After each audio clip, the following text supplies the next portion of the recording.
We will discuss the topic intermolecular forces from the chapter 5 States of Matter. The intermolecular forces is a weak electrostatic force of attraction between the negative charge on one molecule and the area of positive charge on the second molecule. Molecules are made up of charged particles, protons and electrons.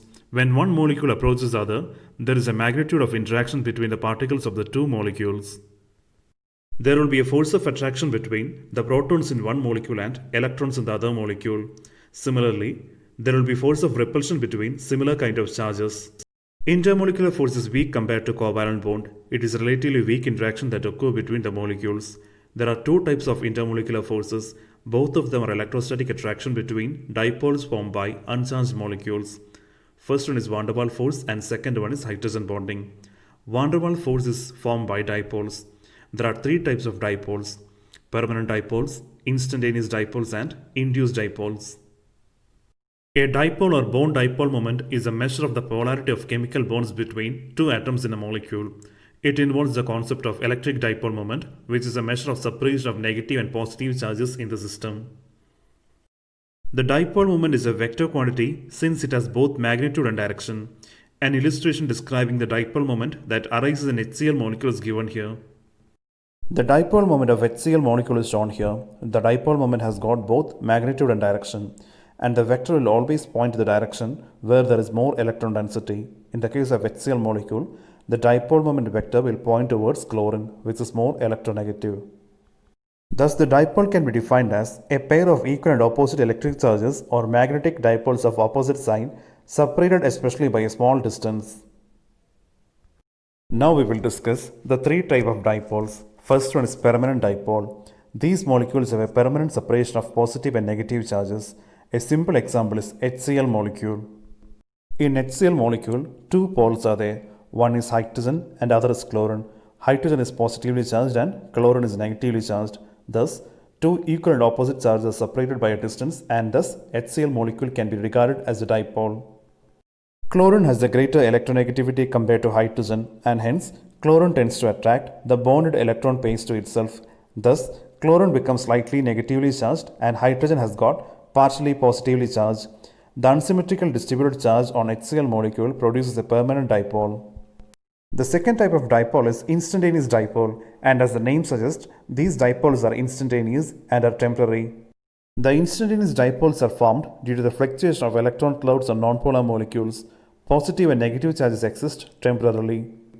In simple words, to explain the instantaneous dipole, the electrons are revolving around the nucleus, and at a particular instant, the electron density at a particular area increases, and this area acts as a negative terminal and the opposite area acts as the positive terminal. This kind of dipoles are called instantaneous dipoles, and these dipoles are temporary. The third type of dipole is induced dipole. The induced dipole exists when a permanent dipole or instantaneous dipole comes in contact to a nonpolar molecule. The nonpolar molecule will be induced to form a dipole temporarily. For example, consider a permanent dipole AB where A is positively charged and B is negatively charged. Example is HCl where H is positive and chlorine is negative. For example, consider a permanent dipole AB where A is positively charged and B is negatively charged. An example is HCl. When this permanent dipole is brought near to a nonpolar molecule, this can result in some charge separation in the nonpolar molecule. The negatively charged B part can repel the electrons in the nonpolar molecule. Thus, there is a charge separation in the nonpolar molecule. Thus, the permanent dipole AB has induced a charge separation in the nonpolar molecule, and this type of dipoles are called induced dipoles. Now we will discuss about the classification of intermolecular forces. There are two major types of intermolecular forces. They are van der Waals forces and hydrogen bonding. The van der Waals forces are further divided into three. They are dipole-dipole interactions, instantaneous dipole-induced dipole interactions, and dipole-induced dipole interactions.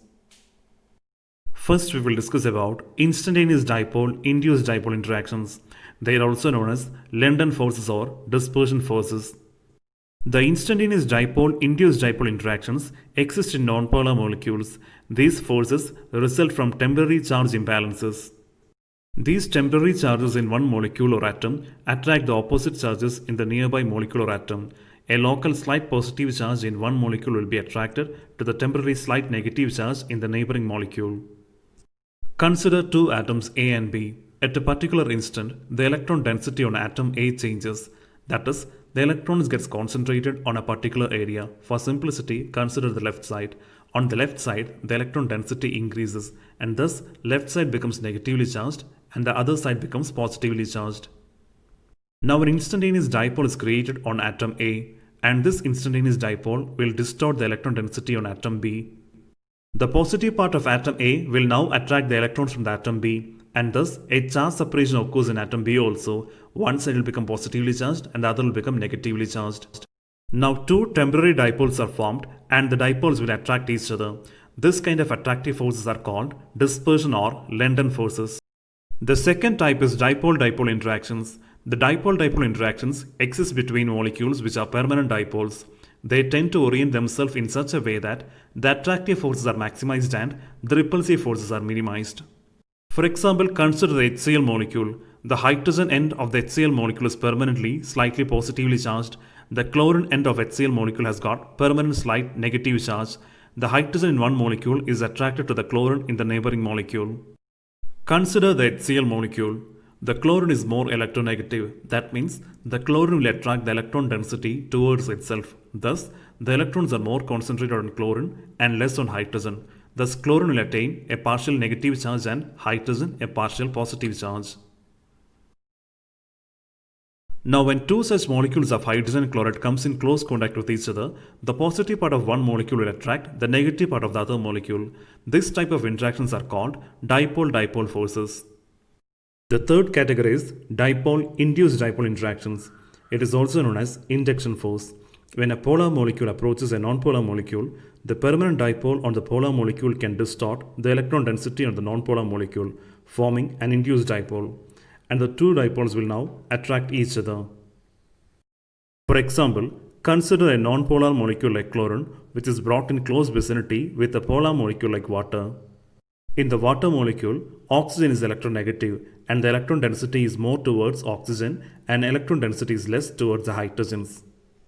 Thus, the water molecule acts as a dipole. On the other hand, in chlorine molecule, the electrons are equally shared. Thus, there is no polarity in chlorine and is called nonpolar. When this nonpolar chlorine molecule is brought in close contact with the water molecule, the electron density at oxygen will repel the electrons on the chlorine molecule, and thus one side of the chlorine molecule will be having high concentration of the electron, while the other side will be having less concentration of electrons. Thus one side will be positively charged and the other side will be negatively charged. Now a temporary dipole is induced on the chlorine molecule and the two dipoles will now attract each other. This type of interaction is known as dipole-induced dipole interactions. Next we will discuss about hydrogen bonding. Hydrogen bonding is an electrostatic force of attraction between hydrogen atom in one polar molecule as of water molecule and an electronegative atom as of oxygen, nitrogen or fluorine in usually another molecule of the same or a different polar molecule. The first figure shows the hydrogen bonding between two water molecules. On the other hand, the second figure shows the hydrogen bonding between water molecule and an ammonia molecule. We will now discuss the hydrogen bonding within the water molecule in detail. In the water molecule, the oxygen is electronegative, that is, it will attract the electron density towards itself. Thus, oxygen will be negatively charged and the two hydrogens will be positively charged. When many such water molecules comes together, the positive part, that is hydrogen in one molecule, will be attracted by the oxygen in the other molecule. Thus, this kind of electrostatic force of attraction between the positive part, that is hydrogen in one molecule, and the electronegative part, that is oxygen in the other molecule, is called hydrogen bonding.